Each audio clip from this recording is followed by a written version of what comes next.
दूसरे दिन ब्राह्म मुहूर्त में निद्रा त्याग कर मुनि विश्वामित्र तृण शय्याओं पर विश्राम करते हुए राम और लक्ष्मण के पास जाकर बोले, हे राम और लक्ष्मण, जागो, रात्रि समाप्त हो गई है। कुछ ही काल में प्राची में भगवान भुवन भास्कर उदित होने वाले हैं। जिस प्रकार वे अंधकार का नाश कर समस्त दिशाओं में प्रकाश फैलाते हैं, उसी प्रकार तुम्हें भी अपने पराक्रम से राक्षसों का विनाश करना है। नित्य कर्म से निवृत्त हो, संध्या उपासना करो, अग्निहोत्रादि से देवताओं को प्रसन्न करो, आलस्य को त्यागो और शीघ्र उठ जाओ, क्योंकि अब सोने का समय नहीं है। गुरु की आज्ञा प्राप्त होते ही दोनों भाइयों ने शय्या त्याग दिया और नित्य कर्म एवं स्नान ध्यान आदि से निवृत्त होकर मुनिवर के साथ गंगा तट की ओर चल दिए। वे गंगा और सरयू के संगम, जहाँ पर ऋषि मुनियों तथा तपस्वियों के शांत व सुंदर आश्रम बने हुए थे, पर पहुँचे। एक अत्यधिक सुंदर आश्रम को देखकर रामचंद्र ने गुरु विश्वामित्र से पूछा, हे गुरुवर, यह परम रमणीक आश्रम किन महर्षि का निवास स्थान है? राम के प्रश्न के उत्तर में ऋषि विश्वामित्र ने बताया, हे राम, यह एक विशेष आश्रम है। पूर्व काल में कैलाशपति महादेव ने यहाँ घोर तपस्या की थी। संपूर्ण विश्व उनकी तपस्या को देखकर विचलित हो उठा था। उनकी तपस्या से देवराज इंद्र भयभीत हो गए और उन्होंने शंकर जी के तप को भंग करने का निश्चय किया। इस कार्य के लिए उन्होंने कामदेव को नियुक्त कर दिया। भगवान शिव पर कामदेव ने एक के बाद एक कई बाण छोड़े, जिससे उनकी तपस्या में बाधा पड़ी। क्रुद्ध होकर महादेव ने अपना तीसरा नेत्र खोल दिया। उस तीसरे नेत्र की तेजोमयी ज्वाला से जलकर कामदेव भस्म हो गए।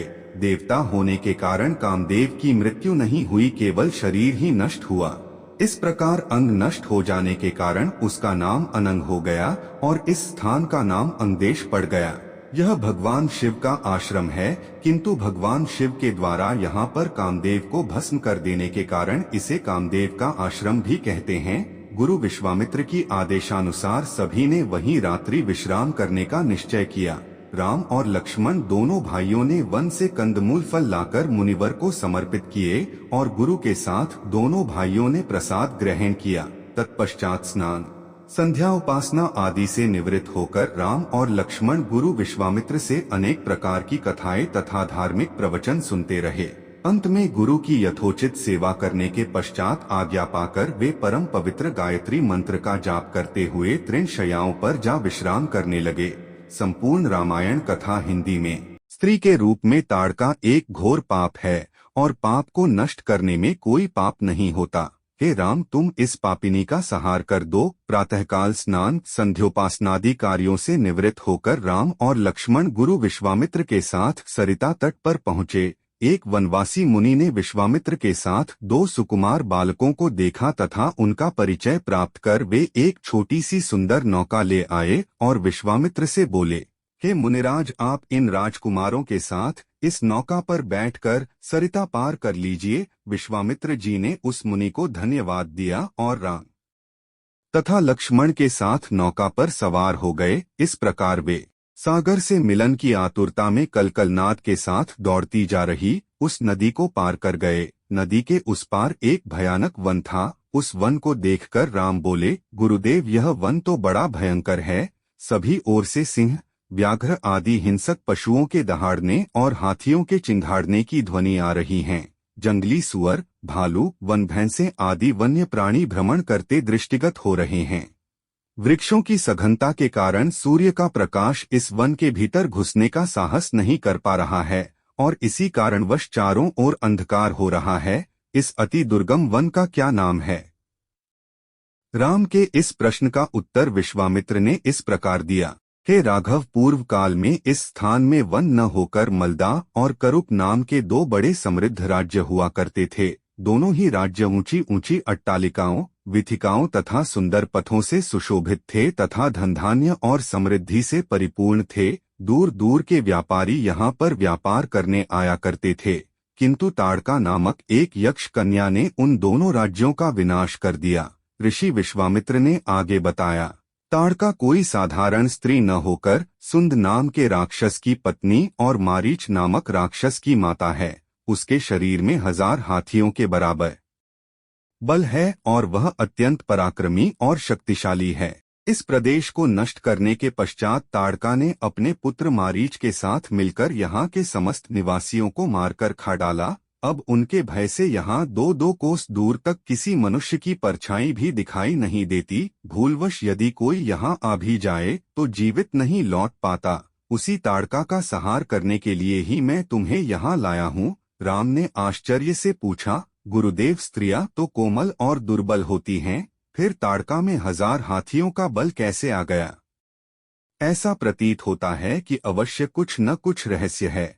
विश्वामित्र बोले, वत्स, तुम्हारा कथन सत्य है और वास्तव में इसके पीछे एक रहस्य है। सुकेतु नाम का एक अत्यंत बलवान यक्ष था। वह संतानहीन था। आठ संतान प्राप्ति के उद्देश्य से उसने ब्रह्मा जी की कठोर तपस्या की। उसकी तपस्या से प्रसन्न होकर ब्रह्मा जी ने उसे संतान होने का वरदान दे दिया। परिणामस्वरूप ताड़का का जन्म हुआ। सुकेतु के द्वारा ताड़का के अत्यंत बली होने का वर मांगने पर ब्रह्मा जी ने उसके शरीर में 1000 हाथियों का बल दे दिया। विवाह योग्य आयु होने पर सुकेतु ने ताड़का का विवाह सुंद नामक राक्षस से कर दिया और उससे मारीच का जन्म हुआ।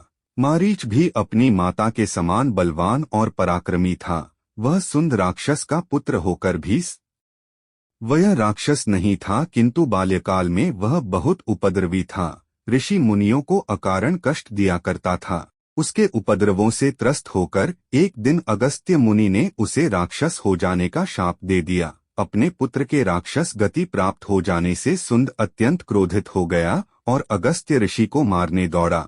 इस पर अगस्त्य ऋषि ने शाप देकर सुंद को तत्काल भस्म कर दिया। अपने पति की मृत्यु का बदला लेने के लिए ताड़का भी अगस्त्य ऋषि पर झपटी। इस पर अगस्त्य ऋषि ने शाप देकर ताड़का के सौंदर्य को नष्ट कर दिया और वह अत्यंत कुरूप हो गई।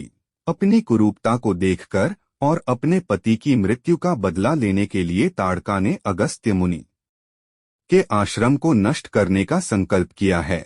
आठ हे राम, मैं तुम्हें आज्ञा देता हूँ कि तुम ताड़का का वध करो। तुम्हारे अतिरिक्त इसका वध कोई भी नहीं कर सकता। अपने मन से यह विचार निकाल दो कि यह स्त्री है और स्त्री का वध मैं कैसे करूं। स्त्री के रूप में यह एक घोर पाप है और पाप को नष्ट करने में कोई पाप नहीं होता। समस्त संशय को त्याग कर मेरी आज्ञा से तुम इस पापिनी का संहार कर दो। राम ने कहा, गुरुदेव, आपकी आज्ञा मुझे शिरोधार्य है। समस्त मानवों के कल्याण के लिए मैं अवश्य ही ताड़का का वध करूंगा। इतना कहकर राम ने अपने धनुष पर बाण रखकर उसकी प्रत्यंचा को कान तक खींचकर भयंकर टंकार किया। टंकार से उत्पन्न ध्वनि से समस्त वन प्रांत गुंजायमान हो उठा। वन्य प्राणी भयभीत होकर इधर उधर भागने लगे। इस प्रकार की अप्रत्याशित खलबली मची देखकर ताड़का क्रोध से भर उठी। धनुष ताने राम को देखते ही इस विचार से कि कोई अपरिचित कुमार उसके साम्राज्य पर आधिपत्य करना चाहता है, वह क्रोध से पागल हो गई। राम पर आक्रमण करने के लिए वह तीव्र गति से उन पर झपटी। ताड़का को अपनी ओर आते देखकर राम ने लक्ष्मण से कहा, हे सौमित्र, ताड़ के वृक्ष जैसी विशाल और विकराल मुख वाली इस राक्षसी का शरीर कितना कुरूप है। इसकी मुख मुद्रा देखकर ही प्रतीत होता है कि यह बड़ी हिंसक है और निरीह रानियों की हत्या करके उनका रक्तपान करने में इसे बहुत आनंद आता होगा। तुम एक तरफ सावधान होकर खड़े हो जाओ और देखो कि कैसे इसे मैं अभी यमलोक भेजता हूँ। विकराल देहधारिणी ताड़का अपने बड़े बड़े दांत चमकाती, भुजाओं को फैलाए हुए द्रुतगामी बिजली की तरह राम और लक्ष्मण पर अत्यंत तीव्रता के साथ झपटी। राम इस भयंकर आक्रमण के लिए पहले से ही तत्पर थे। उन्होंने तीक्ष्ण बाण चलाकर उसके हृदय को छलनी कर दिया। उसके वक्षस्थल से गर्म गर्म रक्त की धारा प्रवाहित हो उठी। वह आक्रमण करने के लिए पुनः टूट पड़े। इससे पूर्व ही राम ने एक और बाण चला दिया जो सीधे उसके वक्ष में जाकर लगा। वह पीड़ा से चीखती हुई चक्कर खाकर भूमि पर गिर पड़ी और अगले ही क्षण उसके प्राण पखेरु उड़ गए। राम के इस रण कौशल और ताड़का की मृत्यु से ऋषि विश्वामित्र अत्यंत प्रसन्न हुए। उनके मुख से रामचंद्र के लिए आशीर्वचन निकलने लगे। गुरु की आज्ञा से वहीं पर सभी ने रात्रि व्यतीत किया। प्रातःकाल उन्होंने देखा कि ताड़का के आतंक से मुक्ति पा जाने के कारण उस वन की भयंकरता और विकरालता समाप्त हो चुकी है। कुछ समय तक उस वन की शोभा निहारने के उपरांत स्नान पूजन से निवृत्त होकर वे महर्षि विश्वामित्र के आश्रम की ओर चल पड़े। संपूर्ण रामायण कथा हिंदी में। मार्ग में एक सुरमय सरोवर दृष्टिगत हुआ। सरोवर के तट पर रुककर विश्वामित्र कहा, हे राम, ताड़का का वध करके तुमने बहुत बड़ा मानव कल्याण का कार्य किया है। मैं तुम्हारे इस कार्य, पराक्रम एवं चातुर्य से अत्यधिक प्रसन्न हूँ। मैं तुम्हें कुछ ऐसे दुर्लभ अस्त्र प्रदान करता हूँ जिनकी सहायता से तुम दुर्दमनीय देवताओं, राक्षसों, यक्षों, नागादिकों को भी परास्त कर सकोगे। ये दंडचक्र, धर्मचक्र, कालचक्र और इंद्रचक्र नामक अस्त्र हैं। इन्हें तुम धारण करो। इनके धारण करने के पश्चात तुम किसी भी शत्रु को परास्त करने का सामर्थ्य प्राप्त कर लोगे। इनके अतिरिक्त मैं तुम्हें विद्युत निर्मित वज्रास्त्र, शिव जी का शूल, ब्रह्मशिर, एशीक और समस्त अस्त्रों से अधिक शक्तिशाली ब्रह्मास्त्र देता हूँ। इन्हें पाकर तुम तीनों लोकों में सर्वाधिक शक्ति संपन्न हो जाओगे। मैं तुम्हारी वीरता से इतना अधिक प्रसन्न हूँ कि तुम्हें प्रचंड मोदकी व शिखर नाम की गदाएं प्रदान करते हुए मुझे अत्यंत हर्ष हो रहा है। मैं तुम्हें सूखी और गीली दोनों ही प्रकार की अश्नि व पिनाक के साथ ही साथ नारायणास्त्र, आग्नेयास्त्र, वायव्यास्त्र, हर्षिरास्त्र एवं क्रौंच अस्त्र भी तुम्हें प्रदान करता हूँ। अस्त्रों के अतिरिक्त मैं तुम्हें कुछ पाश भी देता हूँ जिनमें धर्मपाश, कालपाश एवं वरुणपाश मुख्य हैं।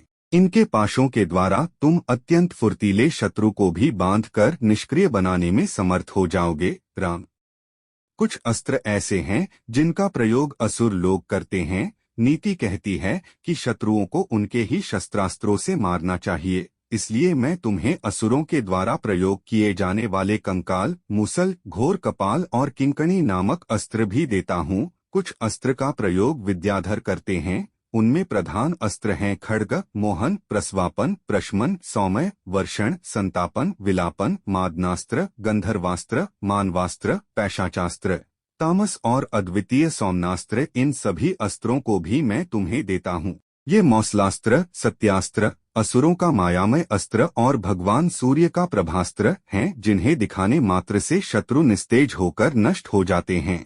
इन्हें भी तुम ग्रहण करो। अब इन अस्त्रों को देखो। ये कुछ विशेष प्रकार के अस्त्र हैं। ये सोम देवता द्वारा प्रयोग किए जाने वाले शिशर एवं दारोण नाम के अस्त्र हैं। शिशर के प्रयोग से शत्रु शीत से अकड़कर और दारोण के प्रयोग से शत्रु गर्मी से व्याकुल होकर मूर्छित हो जाते हैं।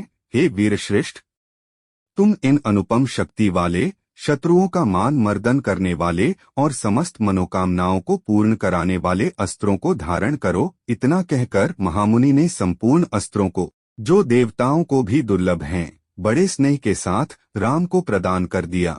उन अस्त्रों को पाकर राम अत्यंत प्रसन्न हुए और उन्होंने श्रद्धा के साथ गुरु को चरणों में प्रणाम किया और कहा, गुरुदेव, आपकी इस कृपा से मैं कृतार्थ हो गया हूँ। अब देवता, दैत्य, राक्षस, यक्ष आदि कोई भी मुझे परास्त नहीं कर सकता। मनुष्य की तो खैर बात ही क्या है, किंतु मुनिवर, इसी प्रकार के अस्त्र गंधर्वों, देवताओं, राक्षसों आदि के पास भी होंगे और उनका प्रयोग वे मुझ पर भी कर सकते हैं। कृपा करके उनसे बचने के उपाय भी मुझे बताइए। इसके अतिरिक्त ऐसा भी उपाय बताइए जिससे इन अस्त्रों को छोड़ने के पश्चात अपना कार्य करके ये अस्त्र पुनः मेरे पास वापस आ जावें।